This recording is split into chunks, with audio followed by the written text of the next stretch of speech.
عليكم ورحمة الله وبركاته.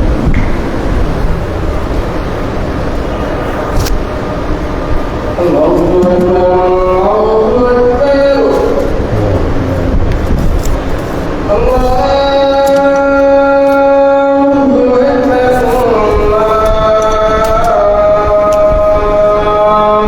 أكبر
الحمد لله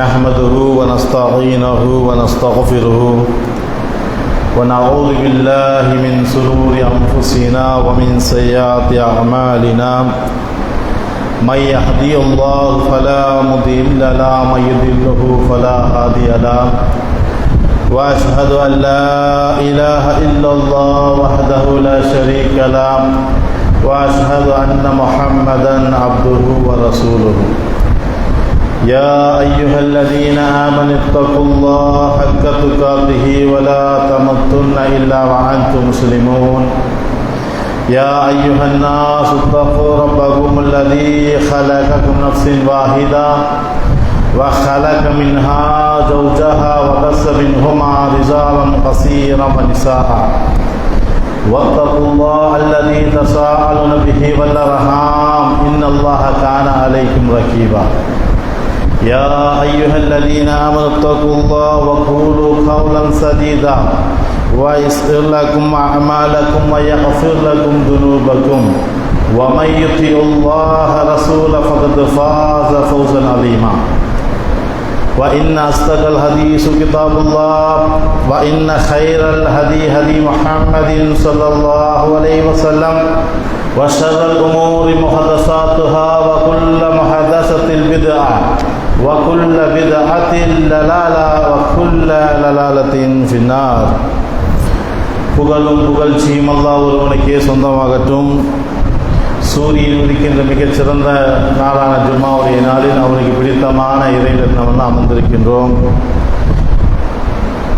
அல்லாஹ்வின் நேசமும் பாசமும் உடைய நபிகள் நாயகம் ஸல்லல்லாஹு அலைஹி வஸல்லம் அவர்களுடைய குடும்பத்தார் மீதும் ஏனைய சஹாபாக்கள் அனைவரின் மீதும் ஈமானோடு வாழ்ந்து மரணித்த நல்லடியார்கள் மீதும் அதுபோன்றொரு ஆவலோடு வாழ்ந்து கொண்டிருக்கும் அனைத்து மூமின் முஸ்லீம்கள் அனைவரின் மீதும் அல்லாஹ்வின் சாந்தியும் கருணையும் கிருபையும் என்றென்றும் என்று நிலவட்டுமாக. அன்பார்ந்தவர்களே, அல்லாஹ் ரப்பீல் ஆலமீன் அவனை மட்டுமே வணங்கி வழிபட வேண்டும் என்பதற்காக ஒரு மார்க்கத்தை தந்திருக்கின்றான். அந்த மார்க்கத்தில் இறுதியாக வந்த நபிகள் நாயகம் ஸல்லல்லாஹு அலைஹி வஸல்லம் அவர்களையும் இறுதி தூதராக அவர்கள் என்னிடம் சொல்லிச் சென்றார்களோ அந்த வழியில் நடந்து அவனோடு சொர்க்கத்தில் இருக்கக்கூடிய ஒரு பாக்கியத்தை அல்லாஹ் ரப்பீல் ஆலமீன் அனைவருக்கும் தந்தர வேண்டும்.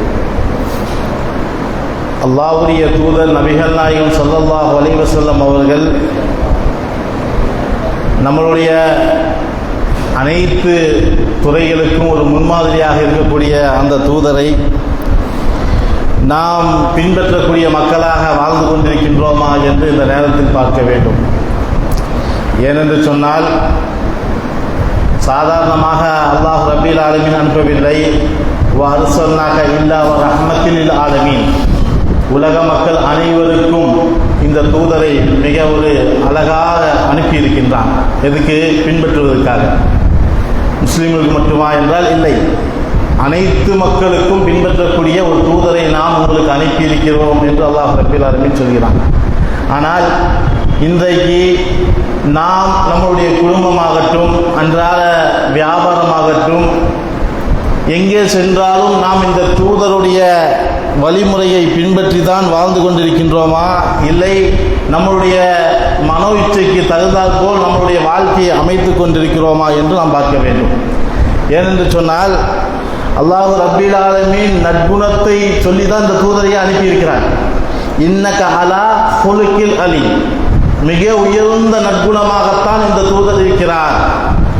மிக உயர்ந்த நற்குணமாக இந்த தூதரை நாம் உங்களுக்கு அனுப்பியிருக்கிறோம். அப்படி என்றால் அந்த தூதர் எதையெல்லாம் சொல்லி தந்தார்களோ, எதையெல்லாம் செய்து காட்டினார்களோ, அதையெல்லாம் ஒரு மூமீனாக முஸ்லீமாக இருக்கக்கூடிய நாம் அதை பின்பற்றக்கூடிய மக்களாக இருக்க வேண்டும்.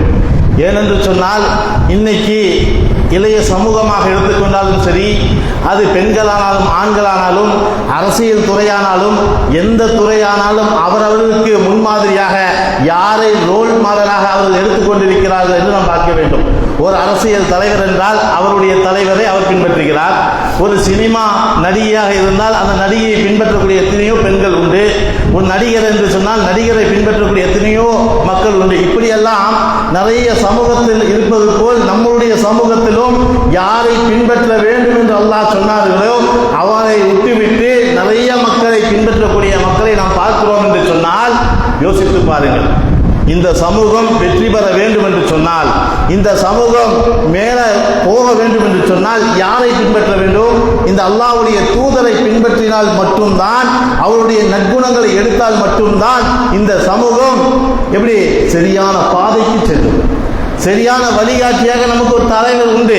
அந்த தலைவர் தான் அல்லாஹ்வுடைய தூதர். அவருடைய வழிகளை எல்லாம் நாம் விட்டுவிட்டு இன்னவர தலைவர்கள் எல்லாத்துடைய செய்திகளை நாம் எடுத்துக்கொண்டு அந்த தலைவரும் அந்த நடிகையும் நடிகருக்கு பின்னாடி எல்லாம் இந்த சமூகம் சென்றால் நிச்சயமாக இந்த சமுதாயம் வெற்றி பெறாது என்று நாம் புரிந்து கொள்ள வேண்டும்.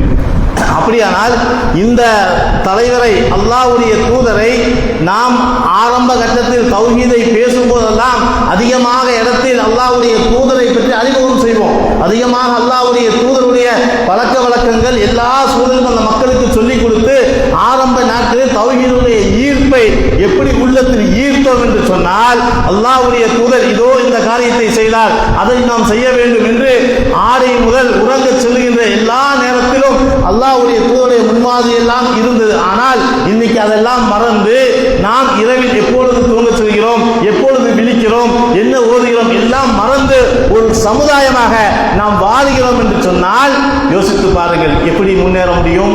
எப்படி என் குடும்பம் செழிப்பாக முடியும்? ஏன் தூதருடைய வாழ்விலேயே சொல்லித்தர வேண்டும். என்னுடைய மக்களுக்கு, வருகின்ற இளைய சமூகத்திற்கு நம்முடைய தலைவர் யார் என்று சரியான முறையில் சொல்லித்தர வேண்டும். அவர்கள் நினைத்து கொண்டார்கள், இவர்கள் பேசினார்களே, பயானாக பேசுவார்கள் என்றெல்லாம் அவர்கள் கற்பனை செய்து கொண்டு கூப்பிட்டாலும் கூட பள்ளியை விட்டு வெகு தூரமாக ஓடக்கூடிய இளைஞர்கள் தான் நாம் இப்பொழுது பார்த்துக் கொண்டிருக்கிறோம். அப்படி அல்ல. அல்லாஹ்வுடைய தூதர் யதார்த்த வாழ்க்கை என்ன? அல்லாஹ்வுடைய தூதர் யதார்த்தமாக எப்படி வாழ்ந்தார்கள் என்று நாம் அந்த மக்களுக்கு சொல்ல வேண்டும். எப்படி வாழ்ந்தார்கள்? அல்லாஹ்வுடைய தூதர் மக்காவை விட்டு மதீனாவுக்கு சென்றார்களே, மதீனாவுக்கு செல்வதற்கு என்ன காரணம்? மக்காவில் சத்தியத்தை போதிக்கும் பொழுது எவ்வளவோ இடைஞ்சல்கள், எவ்வளவோ தொந்தரவுகள் எல்லாம் செய்து சத்தியத்தை அங்கு நிலைநாட்ட முடியவில்லை. எப்படி நிலைநாட்டவில்லை? அல்லாஹ்வுடைய தூதத்தை அந்த முஸ்லிம்கள் எப்படி பேசினார்கள் தெரியுமா? முகமதே, நீ சொல்லுகின்ற சத்தியத்தை நாங்கள் பின்பற்றுகிறோம், ஆனால் நாங்கள் ஒன்று சொல்கிறோம், அது நீ உன்னுடைய ரப்பிடம் பிரார்த்தனை செய்து அதை செய்ய முடியுமா என்று சொல் என்று கேட்டார்கள். எப்படி கேட்டார்கள்? நீ சொல்லுகின்ற சத்தியத்தை நாங்கள் ஏற்றுக்கிறோம், ஆனா நாங்க ஒரு விஷயத்தை சொல்றோம், அதை நீங்க என்ன பண்ணும், உன்னுடைய இறைவனை பிரார்த்தனை செய்து அதை நடந்தா இந்த சத்தியத்தை நாங்கள் ஏற்றுக்கிறோம். சொல்லு, என்ன அது? இதோ சஃபா மலை இருக்கா இல்லையா, இந்த சஃபா மலையை தங்கமாக மாற்றி காட்டு என்று சொன்னாங்க. இந்த சஃபா மலையை தங்கமாக மாற்றி காட்டு என்று சொன்னார்கள். அல்லாஹ்வுடைய தூதர் தங்கமாக மாற்றினா சத்தியத்துக்கு வந்துடுவாங்களோ என்ற உள்ளத்தில் ஒரு எண்ணம் வந்து அல்லாஹ்வுடன் பிரார்த்தனை செய்ய முன்பது ஜிப்ரீல் வந்தார். ஜிப்ரீல் வந்து, முகமதே, இந்த மக்கள் என்ன சொல்றாங்க, இந்த தங்கமா மாத்துன்னு சொல்றாங்க, இது உடனே அல்லாஹ் தங்கமா மாத்திடுவான், உடனே அல்லாஹ் தங்கமா மாத்திடுவான், அல்லாஹ்வுக்கு எந்த பிரச்சனையும் இல்லை. ஆனா தௌபாவுடைய வாசல் அடைக்கப்படும். என்ன சொன்னாங்க? தௌபாவுடைய வாசல்கள் அடைக்கப்படும், இந்த சமூகத்துக்கு எந்த தௌபாவும் கிடைக்காது. பரவாயில்லையா கேட்டாங்க. உடனே அல்லாஹ்வுடைய தூதர், வேண்டாம் வேண்டாம், தங்கமா மாற ஏன்?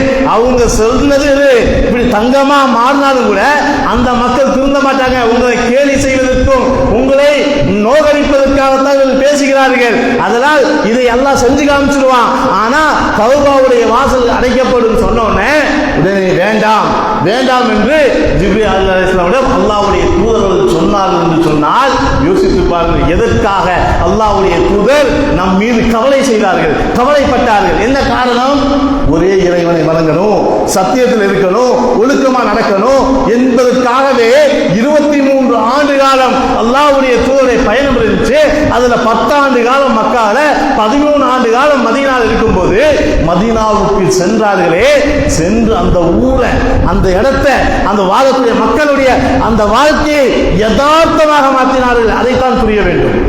எப்படி அல்லாஹ்வுடைய தூதர் மக்காவிலிருந்து மதீனாவுக்கு போய் அந்த மக்களோடு மக்களாக வாழ்ந்து எப்படி வாழ்ந்தார்கள் பார்ப்பதற்கு அந்த ஊரை நேசிப்பது, வீட்டை நேசிப்பது, சகோதரரை நேசிப்பது, இப்படி தன்னுடைய நேசத்தை ஒவ்வொன்றாக அல்லாஹ்வுடைய தூதர் நிறைவேற்றிட்டு வந்தார். எப்படி வந்தாரு? மதீனாவுக்கு போறாரு. போன உடனே மதீனாவுக்கு யார் இப்போ போனாலும் முதலாவது நம்மளுடைய கண்ணுக்கு என்ன தெரியும்? உஹது மலை தெரியும், உஹது மலை தெரியும். அல்லாஹ்வுடைய தூதர் அந்த உஹது மலையை பார்த்து என்ன சொன்னார்னா, உஹதே, நான் உன்னை நேசிக்கிறேன், நான் உன்னை நேசிக்கிறேன், நீயும் என்னை நேசிப்பாயாக. எதை சொன்னார்கள்? உஹது மலையை பார்த்துட்டு, உஹது மலையே, நான் உன்னை நேசிக்கிறேன், நீயும் என்னை நேசி என்று யார் சொன்னா? அல்லாஹ்வுடைய தூதர் ஒட்டுமொத்த சஹாபாக்கள் முன்னாடியும் சொன்னார்கள் என்றால் சாதாரண நேசம் அல்ல. அல்லாஹ்வுடைய தூதர் உளப்பூர்வமாக சஹாபாக்களுக்கு பாடம் நடத்தினார்கள். அதனால் தான் சஹாபாக்கள் பெரும் பெரும் பாவங்களெல்லாம் தூக்கி வீசினார்கள் என்றால் என்ன காரணம்? உளப்பூர்வமாக அல்லாஹ்வுடைய தூதர் அந்த சகோதரர்களை நேசித்தார்கள். அது மட்டுமா? அப்படியே சொல்லிட்டு அடுத்தபடியா போறாங்க. அடுத்தபடியா போனா அந்த உஹது மலையை தாண்டி இன்னொரு இடத்துக்கு மதீனாவுக்கு போனா சில கிலோமீட்டர் தாண்டினோடனே தனியத்துல் விதா சொல்லக்கூடிய ஒரு இடம் இருக்கு. அது என்ன தனியத்துல் விதா என்றால், ஒட்டகங்கள், குதிரைகள் எல்லாம் அங்கிருந்து என்ன பண்ணுவாங்க? ரேஸுக்கு சொல்லிடுவாங்க. அல்லாஹ்வுடைய தூதர் அந்த நேரத்தில் ஒட்டக போட்டி இருந்துச்சு, குதிரை போட்டி, ஒட்டக போட்டி, இந்த போட்டிகள் எல்லாம் இருந்துச்சு. இது எங்கிருந்து துவக்குவாங்க? இந்த தனியத்துல் விதா சொல்லுகின்ற இந்த இடத்துல இருந்தா அந்த பயணம் என்ன பண்ணுவாங்க? அந்த போட்டி ஆரம்பிப்பாங்க. அப்படி ஒரு இடம் இருந்துச்சு. அது பிற்காலத்தில் எப்படி மாற்றப்பட்டதுன்னு சொன்னா, ரசூல் ஸல்லல்லாஹு அலைஹி வஸல்லம் ஆகட்டும், இன்னொரு சஹாபாக்கள் ஆகட்டும், யாரு வெளியூருக்கு சென்றாலும் அந்த தனியத்துல் விதா வரைக்கும் வந்து அவங்க வழி அனுப்புவாங்க.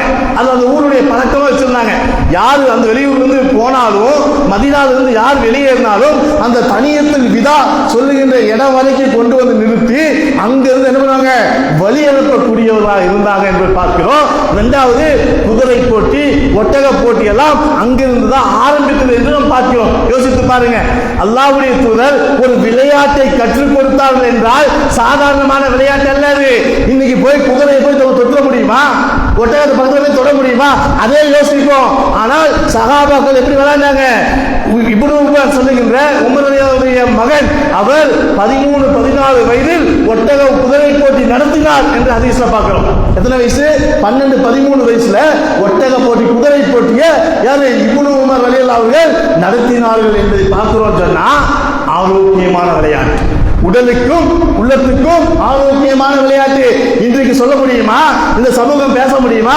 ஒட்டுமொத்த மக்களும் இன்னைக்கு எதையெல்லாம் விளையாண்டு கொண்டிருக்கிறார்கள்? கிரிக்கெட், இன்னவரை விளையாட்டு எல்லாம் நீங்கள் எடுத்துக்கொண்டால் உலகம் சூதாட்டத்துக்கு பின்னால் தான் போயிட்டு இருக்கு.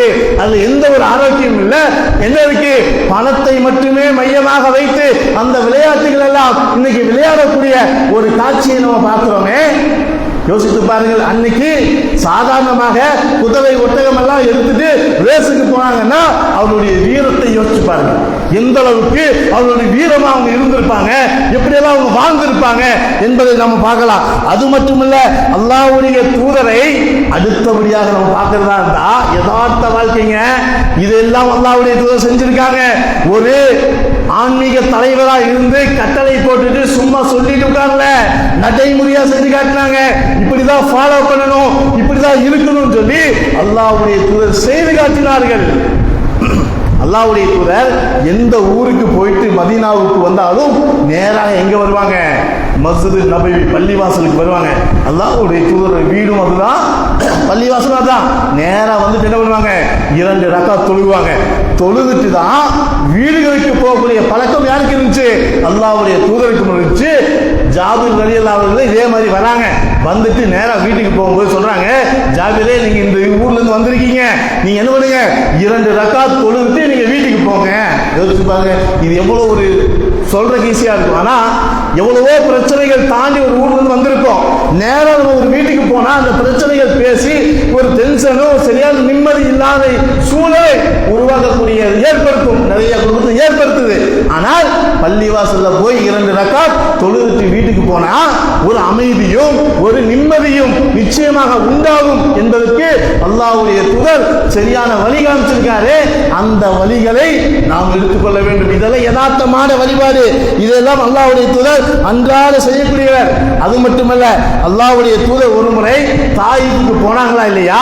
தாயிஃபுக்கு பயணம் செய்து போய் இருக்கும்போது அங்க ஒரு நபரோடு பேசுகிறார். தெரியல, பழக்கம். அந்த பழக்கத்தை கூட அல்லாஹ்வுடைய தூதர் எப்படி பழகினார் என்பதை நாம் பார்க்க வேண்டும். நம்ம ஒருத்தர் ஒரு ஊருக்கு வரோம், ஒரு ஊருக்கு வந்து யாரும் நமக்கு தெரியாது, அவர்கிட்ட பேசுறோம். பேசும்போது எங்க நம்ம எப்படி போகணும்னு கேட்கிறோம். கேட்கும்போது இப்படி வழி சொல்லுவாங்க. இருந்தாலும் கேட்க நம்மளுடைய பேர் என்னங்க நம்ம கேட்போமா இல்லையா? நம்ம பேர் கேட்போம்.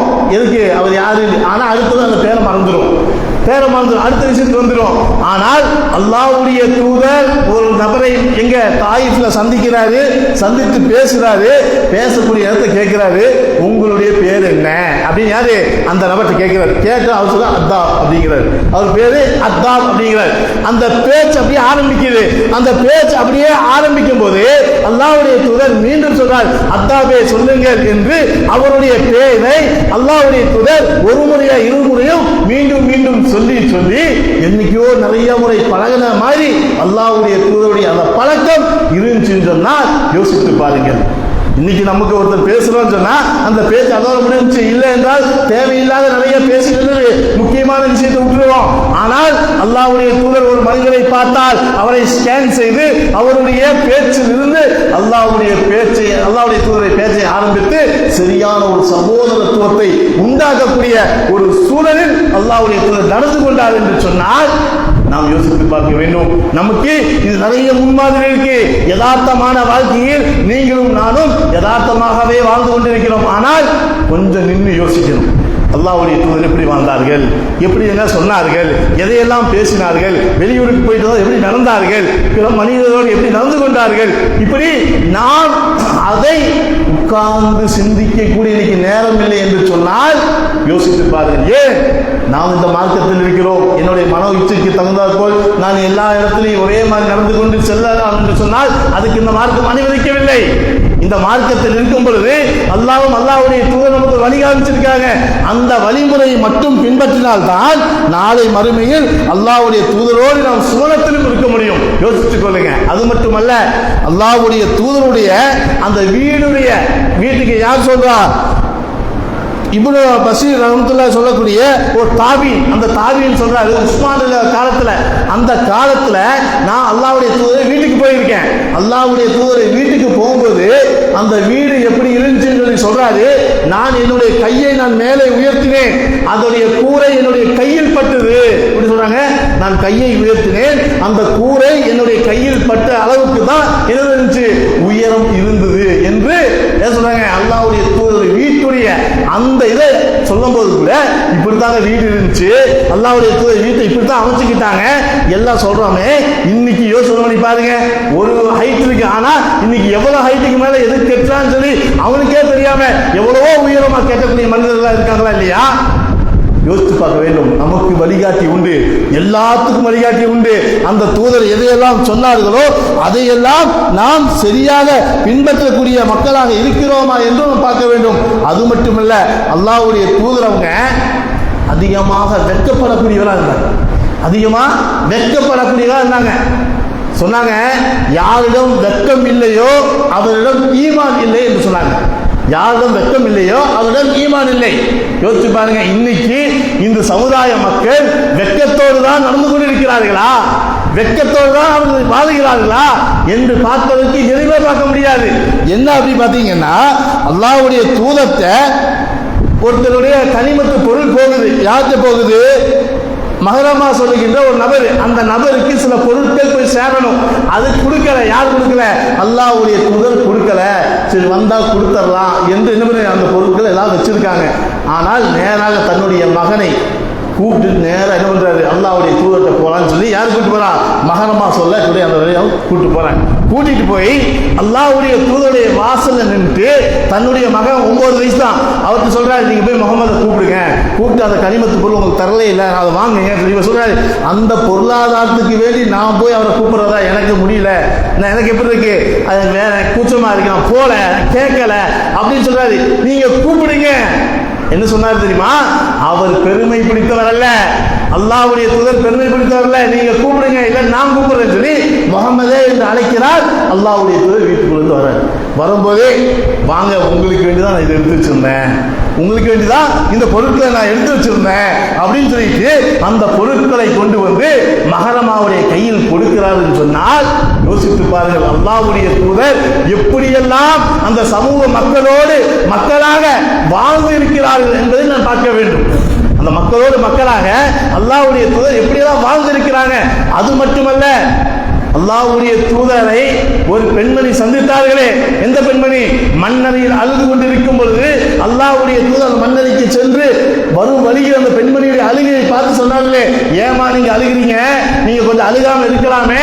சொன்ன மாத்திரத்தில் உடனே அந்த பெண்மணி என்ன பதில் சொன்னால், எனக்கு ஏற்பட்ட பிரச்சனையும் எனக்கு ஏற்பட்ட சோதனையும் உங்களுக்கு ஏற்பட்டிருந்தா தெரிஞ்சிருக்கும் சொன்னோன்னே எதுவுமே பேசாம நேரம் அல்லாஹ்வுடைய போயிடுறாங்க, நேரம் வீட்டுக்கு போயிடுறாங்க. இந்த பெண்மணி அழுதுட்டு இருந்தாங்களா இல்லையா? வேற ஒரு நபித்தோழர் வந்தாரு. ஏமா இப்ப நீங்க பேசுனீங்கல்ல, அவர் யாருன்னு தெரியுமா? எனக்கு தெரியாது. அவர்தான் முஹம்மது, அவர்தான் முஹம்மது சொன்னோடனே நேராக ஓடோடி சொல்கிறார். எங்க? அல்லாஹ்வுடைய தூதர் வீட்டுக்கு போய் பார்க்கறாங்க. அல்லாஹ்வுடைய தூதர் வீட்டில் இருக்காங்க, உள்ள இருக்காங்க. நேராக வாசல் நின்று அல்லாஹ்வுடைய தூதரே இதோ நான் வந்திருக்கிறேன் சொன்ன உடனே நேராக அந்த பெண்மணி வந்து அல்லாஹ்வுடைய தூதர் பேசணும்னு சொல்றாங்க. ஏமா நீ அழுது கொண்டு இருந்தீங்களே, நான் உங்களுக்கு சொன்னேனே, நீங்க முகமது எனக்கு தெரியாது. அப்படி இல்லம்மா, ஆரம்ப நேரத்தில் எப்படி இருக்கணும்? பொறுமையாக இருக்க வேண்டும். யார் உங்கள்கிட்ட பேசினாலோ நீங்கள் அந்த பொறுமையினால் என்ன பண்ணி இருக்கக்கூடாது, அதை இழந்து சில வார்த்தைகளை வெளிப்படுத்த கூடாது. நீங்கள் ஆரம்பத்தில் இருக்கக்கூடிய பொறுமை தான் உங்களுக்கு இறுதி வரைக்கும் பயனளிக்கும் என்று அந்த பெண்மணிக்கு உபதேசம் செய்தாங்களே, அந்த பெண்மணி தான் அறிவிக்கிறாங்க, நான் அல்லாஹ்வுடைய தூதருடைய வீட்டுக்கு போனேன், எந்த ஒரு காவலாளியும் வாசலில் இல்லை. அல்லாஹ்வுடைய தூதருடைய வீட்டுக்கு சென்று அங்க காவலாளிகள் யாரும் கிடையாது. நேராக சென்று அல்லாஹ்வுடைய தூதரை என்று அழைத்தேன். யதார்த்தமாக அல்லாஹ்வுடைய தூதர் வெளியே வந்து என்னை சந்தித்து பேசினார்கள் என்பதை பார்க்கிறோமே. யோசித்து பாருங்கள், இன்னைக்கு சந்திக்க முடியுமா? இன்னைக்கு பேச முடியுமா? பதவியும் பொருளும் அதிகமாகும் பொழுது மனிதனுடைய எண்ணங்களும் சிந்தனைகள் தான் மாறுதே. இதெல்லாம் அல்லாஹ் மாத்தல. என்னைக்கு ஒரே மாதிரி வாழ்ந்தார்கள். ஏன்? அந்த உலகத்தை புரிந்து வாழ்ந்தார்கள். நான் வந்த நோக்கம் என்ன, நான் எதற்காக அனுப்பப்பட்டேன் என்பதை புரிந்து யதார்த்த வாழ்வை அல்லாஹ்வுடைய தூதர் வாழ்ந்தார்களே. யோசித்து பாருங்கள். ஒரு முறை உமர் ரலியல்லாஹு அவர்கள் சென்றார்கள். செல்லும் பொழுது எப்படி அல்லாஹ்வுடைய தூதர் படுத்திருந்தார்கள், அவருடைய வீட்டுடைய அமைப்பு என்ன?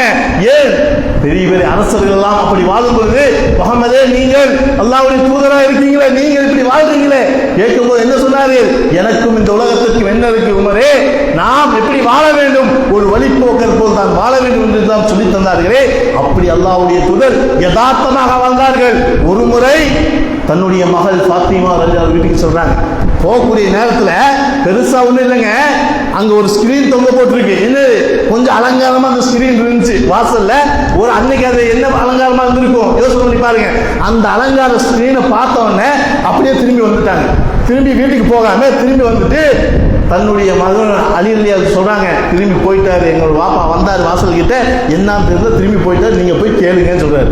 நேரம் அலி ரலியல்லாஹு வந்து அல்லாஹ்வுடைய தூதரை சந்திச்சு கேட்கிறாங்க, வீட்டுக்கு வந்தீங்களே, வந்தோன்னே எப்பவும் வருவீங்களே, ஏன் நீங்கள் திரும்பி சென்று விட்டீர்கள்? சொன்னோன்னே வீட்டுடைய வாசல்ல ஸ்கிரீன் இருந்தது. அந்த ஸ்கிரீன் என்ன பண்ணுங்க, அது இருந்து கட்டி தான் வரலன்னு. ஏன்? அது அழகுபடுத்துது, கொஞ்சம் அழகா இருக்கு, அது வேண்டாம், அது என்ன செய்யறது? யார் கேட்கிறா? மகள் அதுக்கு கேள்வி எழுப்புறாங்க. பாப்பாவே அந்த ஸ்கிரீன் இருக்கு, இப்ப அந்த ஸ்கிரீனை நான் கழட்டி என்ன பண்றது கேளுங்க சொன்னோன்னே அல்லாஹ்வுடைய தூதர் சொல்றாங்க, அந்த ஸ்கிரீன் யாருக்கு தேவைப்படுமோ அந்த இடத்துக்கு அதை அனுப்பி வைங்க. அந்த ஆடையும் இல்லாம நிறைய பேர் இருக்காங்க, அவங்களுக்கு கொடுங்க. சொல்லக்கூடிய அளவுல தான் அல்லாஹ்வுடைய தூதருடைய வாழ்க்கை இருந்துச்சுன்னு சொன்னா யோசனை பண்ணி பாருங்க. இன்னைக்கு அழகாகட்டும், இருக்கக்கூடிய இருப்பிடமாகட்டும், எல்லாம் அதோடு நம்ம ஒப்பிட்டு வாழ முடியுமா? இருக்க முடியுமா? யோசனை பண்ணி பாருங்க. சின்ன விஷயம். சாதாரணமாக அல்லாஹ்வுடைய தூதர் இருக்கைகளை பார்த்தவே இல்லை. சாதாரணமாக தரையில தான் உட்கார்ந்து சாப்பிடுவாரு, தோல் பையில் வைத்து தான் சாப்பிடுவாரு. இன்ன வர கூஜாக்கள், தட்டுக்கள், அலங்கார பொருட்கள் எதையும் அல்லாஹ்வுடைய தூதருடைய வாழ்க்கையில் பார்த்ததே கிடையாது என்று சொன்னால் யோசனை பண்ணி பாருங்க. எல்லாம் அலங்காரம் தான். இந்த அலங்காரம் எல்லாம் தற்காலிகமாக என்று நாம் புரிந்து கொண்டு நம்முடைய வாழ்க்கையை நகர்த்தினால் நிச்சயமாக அந்த வாழ்க்கை செழிப்பாக இருக்கும். இல்லை என்று சொன்னால், இதுதான் நிரந்தரம் என்று சொன்னால், தூதர் வாழ்ந்து காட்டினார்களே, இப்படியெல்லாம் தான் வாழ்ந்திருக்கிறார் என்னுடைய தலைவர். அந்த தலைவருடைய வாழ்க்கைக்கும் என்னுடைய வாழ்க்கைக்கும் சம்பந்தம் இல்லாமல் ஒரு ரூட்டில் பயணிக்கிறோம் என்று சொன்னால் நாளை தலைவரோடு சொர்க்கத்திற்கு இருக்க முடியுமா? சொல்லித்தர வேண்டும். வீட்டு பெண்மணிகளுக்கு சொல்லித்தர வேண்டும், பிள்ளைகளுக்கு சொல்லித்தர வேண்டும். நாம் நம்முடைய தலைவரை பின்பற்ற வேண்டும். யார் என்னுடைய தலைவர்? அல்லாஹ்வுடைய தூதர் நபிகள் நாயகம் ஸல்லல்லாஹு அலைஹி வஸல்லம் என்று சிறு மக்களுக்கு சொல்லித்தர வேண்டும். ஆரம்பத்தில் தவ்ஹீதை சொல்லும் பொழுது இப்படி நிறைய வசனங்கள் எல்லாம் சொல்லி அல்லாஹ்வுடைய தூதரை பின்பற்றுங்கள் என்று நிறைய உபதேசம் செய்த காலம் உண்டு. அதெல்லாம் இன்றைக்கு மறக்கடித்து தலைவர்கள் எதை சொன்னாலும் அதை மட்டுமே கேட்போம் என்று வாழக்கூடிய இந்த காலத்தில் வாழ்கிறோம் என்று சொன்னால் யோசித்து பாருங்கள். தலைவர்களாலும் சரி, எதுவானாலும் சரி, குர்ஆன் சுன்னத்துக்கு மாற்றமாக யார் எதை சொன்னாலும் தூக்கி வீசி விடுவேன் என்று முடிவோடு வாழ்ந்தால் மட்டும்தான் இந்த வாழ்க்கையும் சரி, நாளை மறுமை வாழ்க்கையும் சரி சிறப்பாக அமையும். இல்லை என்றால் நிச்சயமாக நமக்கு இங்கேயும் வேதனை உண்டு, நாளை மறுமையில் வேதனை உண்டு. அல்லாஹ்வுடைய தூதர் நபிகள் நாயகம் ஸல்லல்லாஹு அலைஹி வஸல்லம் அவர்கள் யதார்த்தமாக வாழ்ந்ததுக்கு ஒரே ஒரு விஷயம், என்ன விஷயம் என்றால், ஒரு கடன் வாங்கினாங்க. யார்கிட்ட வாங்கினாங்க? ஒரு யூதன்ட்ட கடன் வாங்கினாங்க.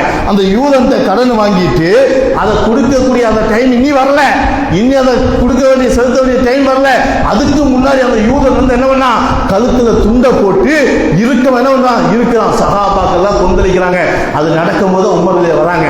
உமர் ரலியல்லாஹு வந்த உடனே என்ன பண்றாங்க? அல்லாஹ்வுடைய தூதரே, இப்ப நீங்க சொல்லுங்க, இவருடைய தலையை நான் எடுத்துறேன் சொல்லுங்க. அதெல்லாம் அமைதியா இருந்து உமருடைய காதில் என்ன சொன்னாங்க?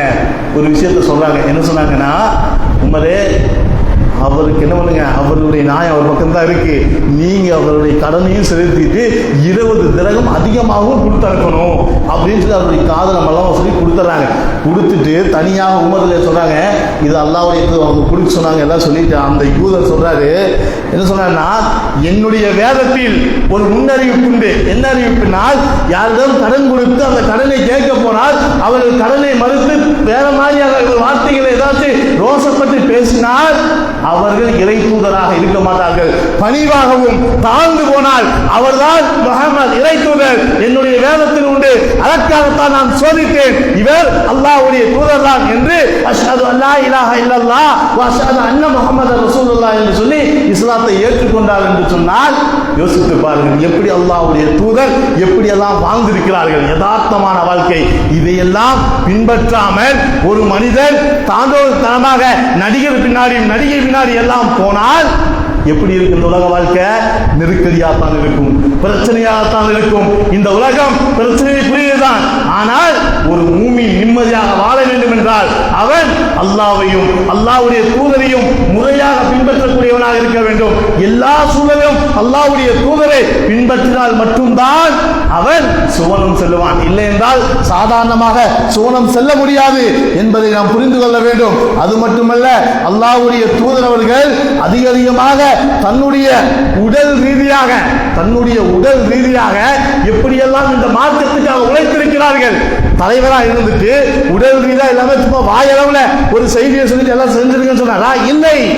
அவர்களும் என்ன பண்ணிருக்காங்க, ஒரு களப்பணி. மதீனாவுக்கு போனோன்னையே மஸ்ஜித் நபி பள்ளி கெட்ட பொழுது அல்லாஹ்வுடைய தூதர் தன்னுடைய தொண்டெல்லாம் இடுப்புல கட்டிட்டு தன்னை மண்ணையும் கல்லையும் சுமந்து எல்லாம் செய்தார்கள் என்றால் எப்படி வந்தாங்க? ஒரு கட்டளை போட்டு செய்யுங்கன்னு சொல்லி உட்கார்ல தானும் தலைவராக இருந்து வழி நடத்தினார்கள். அது மட்டுமல்ல, மதீனாவில் மிகப்பெரிய ஒரு சத்தமாக ஒரு சவுண்ட் வருது, ஒரு வெடி சத்தம் வந்தது. வெடி சத்தம் வந்த உடனே சஹாபாக்கள் எல்லாம் பயந்துட்டு யாரு போறது யாரு வருதுன்னு யோசிக்கிறாங்க. போகும்போது மதீனாவுக்குள்ள அப்படி வாசல் வழி யார் வரா? அல்லாஹ்வுடைய தூதர் வராங்க. யாரும் பயப்படாதீங்க, நான் போய் பார்த்து வந்து அது எந்த சத்தமும் இல்லை என்று யார் சொல்றா? ஒரு தலைவர் முன்மாதிரியாக வாழ்ந்து காட்டினார் என்று சொன்னால் அந்த தலைவரை பின்பற்றக்கூடிய நாம் எப்படி வாழ்ந்து கொண்டிருக்கிறோம் என்றுதான் யோசிக்க வேண்டும். ஒரு தலைவரை அல்லாஹ் தந்திருக்கிறார், சாதாரண அல்ல. நாளை சுவனத்தில் முதலாக சுவனம் செல்லக்கூடிய மனிதர், சுவனத்துக்கு நம்மளையும் அழைத்து இதோ இந்த மக்கள் என்னோடு வர வேண்டும் என்று இரவும் பகலும் அழுதவர், அந்த தூதரை பின்பற்றாமல் அந்த தூதர் சொன்னது எதுவுமே வாழ்க்கையை எடுக்காமல் நான் என்னுடைய மனோயிச்சின் அடிப்படையை வாழ்வோம். ஆனால் யோசித்து பாருங்கள், அதுக்கல்ல மார்க்கம், அதுக்கல்ல தூதரை அல்லாஹ் அனுப்பினான். இன்னைக்கு அல்லாஹ்வுடைய தூதர்களுடைய விஷயங்கள் எல்லாம் தெரியாத காரணத்தினால் நிறைய மக்கள் என்ன பண்றாங்க, இன்னொரு தூதர் இருக்காரு, இன்னொரு தூதர் வருவாங்க சொல்லி மிகப்பெரிய குழப்பத்தில் ஆளாகக்கூடிய நிறைய சூழல் உண்டு.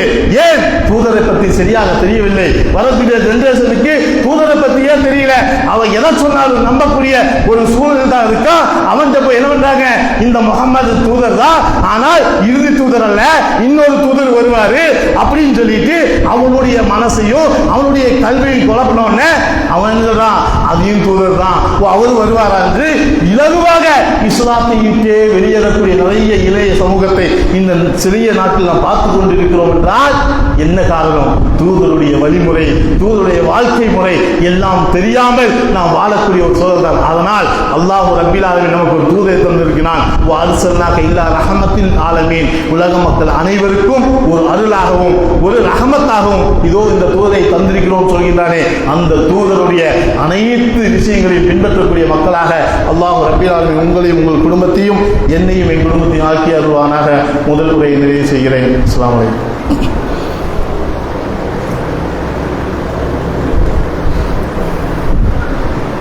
அல்ஹம்துலில்லாஹி ரப்பில் ஆலமீன், அஸ்ஸலாத்து வஸ்ஸலாம் அலா ரசூலில் கரீம் வ அலா ஆலிஹி வஸ்ஹாபிஹி வன்னாஸ் அஜ்மாயின். ஃபஅஊது பில்லாஹி மினஷ் ஷைத்தானிர் ரஜீம். பிஸ்மில்லாஹிர் ரஹ்மானிர் ரஹீம். اللهم صل على محمد وعلى آل محمد كما صليت على إبراهيم وعلى آل إبراهيم إنك حميد مجيد. اللهم بارك على محمد وعلى آل محمد كما صليت على إبراهيم وعلى آل إبراهيم إنك حميد مجيد. அன்பார்ந்தவர்களே, அல்லாஹ்வுடைய தூதருடைய யதார்த்த வாழ்க்கை இது. இபாதத்தில் கூட அல்லாஹ்வுடைய தூதர் எப்படி வாழ்ந்தார்கள் என்று பார்க்கணும். என்ன இபாதத்து? தஹஜ்ஜுடைய நேரம். தஹஜ்ஜுடைய நேரத்தில் கூட அல்லாஹ்வுடைய தூதர் தன்னுடைய வீட்டில் எந்த மாதிரி இருந்தாங்க? இன்னைக்கு என்ன பண்றாங்க? அவங்க மனைவி மாதிரி தான் அறிவிக்கிறாங்க. என்ன அறிவிக்கிறாங்க? அல்லாஹ்வுடைய தூதர் தொழுகைக்கு இப்படித்தான் எணிப்பார்கள், இப்படித்தான் சிலர் அந்த நேரத்தில் நடந்து கொள்வார்கள் என்ற அறிவிப்பெல்லாம் யார் அறிவிக்கிறாங்க? தன்னுடைய மனைவி பாருங்க. இன்னைக்கு அதோடு நம்மளுடைய இபாதத்தை ஒப்பிட முடியுமா? அதோட பேச முடியுமா? இன்னைக்கு மனைவி எப்போ எண்ணிக்கிறாங்க நமக்கு தெரியல, நம்ம எப்போ பள்ளிக்கு போறோம்னு மனைவிக்கு தெரியல. இப்படித்தான் நம்மளுடைய சூழல் நடந்து கொண்டிருக்கு. ஆனால் அல்லாஹ்வுடைய தூதர் அந்த நேரத்தில் அந்த சூழலில் தன்னுடைய வீட்டுடைய அறையில் எப்படி இருக்கும் என்று இந்த நேரத்தில் ஒரு கற்பனை செய்து பாருங்கள். இன்னைக்கு என்ன சொல்றான், தகஜத் தொழுகைக்கு வேண்டிய நான் ஒரு வீட்டை கட்டணுங்கிறான். என்ன சொல்றான், தகஜத் தொழுகைக்கு வேண்டிய நான் ஒரு வீட்டை கட்டணும். என்னவாமா, அந்த ரூமு தனி, இந்த ரூமு தனி, இப்படி தனித்தனியாக ரூமுகள்லாம் உருவாக்கி அப்பதான் என்ன பண்றது, நான் தொழுகையே எடுப்பேன், அப்பதான் இபாதத்தை செய்வேன் என்று சொல்லக்கூடிய 10-25 வருஷம் அதுல ஓடிடும். ஆனால் அப்படி அல்ல முன்மாதிரி. அல்லாஹ்வுடைய தூதர் தஹஜ்ஜுடைய நேரத்தில் ஆயிஷா ரலியல்லாஹு தூங்கிட்டு இருப்பாங்க, நான் சுஜூத் செய்வேன், அவங்களுடைய கால் மட்டும் காலை தொடுவேன், காலை நழுத்துவாங்க, இப்படி எல்லாம் வருது. அதுக்கப்புறம் நான் என்ன பண்ணுவேன், எழுச்சி உட்கார்ந்து அவங்களை தொழுகையா இருந்தால் எழுப்புவேன். அதுக்கப்புறம் பாங்க சொன்னா பள்ளிக்கு போவேன், பள்ளிக்கு போயிட்டு மீண்டும் வருவேன். அவங்க என்ன பண்ணுவாங்க, தொழுகை இல்லாமல் இருந்தால் தூங்குவாங்க, தொழுகை இல்லாம எழுந்திருச்சு வீட்டு வேலையெல்லாம் பார்ப்பாங்க. இப்படி நாம் அந்த யதார்த்த வாழ்வத்தோடு அல்லாஹ்வுடைய தூதரை பார்க்க வேண்டும். அந்த நேரத்தில் அல்லாஹ்வுடைய தூதர் எதையெல்லாம் செய்தார்கள். தஹஜ்ஜுடைய நேரத்தில் எழுந்து பள்ளிக்கு போறது மட்டுமல்ல, அந்த நேரத்தில் இன்னைக்கு கொஞ்சம் நேரம் இருக்குன்னு சொன்னா சுன்னத்தை தொழுதுட்டு மனைவியோடு அமர்ந்து பேசுவார். யோசிச்சு பாருங்க, அந்த இன்னைக்கு சொல்ல முடியுமா, ஏங்க எழுப்புறீங்க, என்னங்க ஆச்சுன்னு சொல்லி பெரிய பிரச்சனை உண்டாயிரும். ஆனால் அல்லாஹ்வுடைய தூதர் என்ன பண்ணாங்க, அந்த நேரத்தில் ஒரு 5 நிமிஷமா 10 நிமிஷமா இருக்கும்போது மனைவியோடு உட்கார்ந்து என்ன பண்ணாங்க, பேசிக்கொண்டிருந்தார்கள். அந்த சூழலை எப்படி யோசனை பண்ணி பாருங்க. எந்த மனசுக்குள்ள என்ன இருந்தாலும் தன்னுடைய மனைவியோடு உட்கார்ந்து அந்த நேரத்தில் பேசும்போது எல்லா பிரச்சனையும் ஆயிடும். ஆனா இவன் என்ன சொல்றான், எல்லாம் இது எனக்கு தேவையில்லை, 7 மணிக்கு என்ன வேணும், காஃபியோட பல்லு வைக்க நான் காஃபியை குடிச்சுக்குவேன். பிரச்சனை ஆகுமா ஆகாதா, பிரச்சனை உருவாகுமா ஆகாதா, உருவாகுறதுக்கு காரணமா இல்லையா? இந்த பிரச்சனை வருவதற்கு என்ன காரணம், ஆரம்பம் இபாதத்தோடு போச்சுன்னா பிரச்சனை வராது. இபாதத்தே இல்லாம டீ காஃபியோட போனா பிரச்சனை எங்க முடியும், பிரச்சனையோடு தான் முடியும். புரிந்து கொள்ளுங்கள். அதனால் இபாதத்து விஷயமாக இருந்தாலும் என்னுடைய மனைவி தொழுகைக்கு நம்ம எழுப்பணும், அவங்க தூங்குனா நம்ம எழுப்பிடணும், நம்ம தூங்குனா அவங்க எழுப்பிடணும், இப்படி இருக்கணும். அது மட்டுமல்ல, அல்லாஹ்வுடைய தூதர் ஃபஜ்ருக்கு பள்ளிக்கு போனா எப்படி இருப்பாங்க, சூரியன் உதயமாகும் வரை அதே இடத்துல உட்கார்ந்து திக்ரு ஸலவாத்துகள் எல்லாம் ஓதிட்டு தான் வெளியே வருவாங்க. வெளியே வருவது மட்டுமல்ல, அவங்க வீட்டுக்கு போய் அன்றாட வாழ்க்கை இதைத்தான் யோசிக்கணும். ஆயிஷா கேட்குறாங்க, அல்லாஹ்வுடைய தூதர் வீட்டுக்கு போனா வீட்டில் எப்படிமா இருப்பாங்க, இந்த யார் கேட்குறா, சஹாபாக்கள் கேட்குறாங்க. நீனும் ஆயிஷா என்ன சொன்னாங்க, எல்லா வீட்லையும் எப்படி இருப்பாங்களோ அதே மாதிரி தான் இருப்பாங்க. எல்லா வீட்லையும் அல்லாஹ்வுடைய தூதர் எப்படி மற்ற ஆட்கள்லாம் இருப்பாங்க, அதே மாதிரி இவரும் இருப்பாரு. எப்படி இருப்பாரு, ஏதாச்சும் சட்டுக, ஏதாச்சும் தன்னுடைய சப்பல் எதா இருந்தாலும் சரிபடக்கூடிய, அது தைக்கக்கூடிய, மாட்டு ஆட்டுடைய பால் கறக்கக்கூடிய, இப்படி யதார்த்தமான ஒரு வாழ்வு தான் அல்லாஹ்வுடைய தூதர் வாழ்ந்தார்கள். ஸ்பெஷலாக எதுவும் இல்லை. அதே அல்லாஹ்வுடைய தூதரே சொல்றாங்க. என்ன சொல்றாங்க, ஒரு பெண்மணி பயந்து வராங்க, மக்காவுடைய வெற்றி அந்த நேரத்தில் பயந்து வரும்போது, ஏமா நீ பயப்படாதமே, காஞ்ச அந்த ரொட்டி துண்டுகளை சாப்பிட்டு நான் முகமது தான், நீ என்னை கொண்டு பயப்பட வேண்டாம் என்று அல்லாஹ்வுடைய தூதரை சொல்கிறார்கள் என்று சொன்னால் யோசித்து பாருங்கள். நாம் அல்லாஹ்வுடைய தூதரை முன்மாதிரியாக எடுக்க வேண்டும் என்றால் 1000 விஷயங்களுக்கு முன்மாதிரியாக எடுத்துக்கொள்ளலாம். அப்படி முன்மாதிரியாக எடுத்தால் மட்டும்தான் இம்மையிலும் மறுமையிலும் வெற்றி பெறக்கூடிய மக்களாக மாற முடியும். இல்லை என்று சொன்னால் இந்த சமுதாயமாகட்டும், தனிநபராகட்டும், குடும்பமாகட்டும், வியாபாரமாகட்டும், எதுவானாலும் அல்லாஹ்வுடைய தூதரை புறக்கணித்து என்னுடைய மன இச்சைக்கு தகுந்தாற்போல் நான் வாழுவேன் என்று சொல்லி ஒரு மனிதன் புறப்பட்டால் நிச்சயமாக இம்மையிலும் சரி மறுமையிலும் சரி அவன் வெற்றி பெற முடியாது என்பதற்கு நிறைய வரலாறுகள் உண்டு. அதனால் அல்லாஹ் எதற்காக தூதரை அனுப்பினானோ அந்த தூதரை பின்பற்றக்கூடிய மக்களாக நீங்களும் நானும் வாழ்ந்தால் நிச்சயமாக அந்த தூதரோடு இருப்போம். ஏனென்று சொன்னால் நாளை ஒரு சாராரை அல்லாஹ்வுடைய தூதர் பார்க்கவே மாட்டார், பார்க்க விரும்ப மாட்டார். என்ன காரணம், நாம் செய்யாத காரியத்தை எல்லாம் நன்மை என்று செய்து கொண்டிருந்தாரே, இவனுக்கும் எனக்கும் எந்த சம்பந்தமும் வேண்டாம் என்று அல்லாஹ்வுடைய தூதர் ஒதுங்கிக் கொள்வார். அதனால் எதையெல்லாம் செய்தார்களோ, எதையெல்லாம் சொன்னார்களோ அந்த அடிப்படையில் நம்முடைய வாழ்க்கையாகட்டும், நம்முடைய வியாபாரமாகட்டும், நம்முடைய கொடுக்கல் வாங்கல் அனைத்திலும் நான் ஒரு முன்மாதிரியாக எடுப்பேன் என்றால் லக்கது கான லக்கும் ஃபீ ரசூலுல்லாஹி உஸ்வத்துன் ஹஸனா, எங்களுக்கு அழகிய முன்மாதிரியாக இதோ இந்த முஹம்மது நபி ஸல்லல்லாஹு அலைஹி வஸல்லம் அல்லாஹ் அனுப்பி இருக்கிறார். இவர்களை தான் நாங்கள் பின்பற்றுவோம். வாழக்கூடிய ஒரு வாழ்க்கை அல்லாஹ் ரப்பில் ஆலமீன் வருகின்ற மக்களுக்கும் நமக்கும் அனைத்து முஸ்லிமான உம்மத்துக்கும் தந்தருவாராக. ரப்பனா ஆத்தினா ஃபித் துன்யா ஹஸனா வ ஃபில் ஆখিরাতি ஹஸனத்தும் வ கீனா அஸாபன் நார் வ ஆখির தாவானா அனில் ஹம்துலில்லாஹி ரப்பில் ஆலமீன். அஸ்ஸலாமு அலைக்கும் வ ரஹ்மத்துல்லாஹி வ பரகாத்துஹு.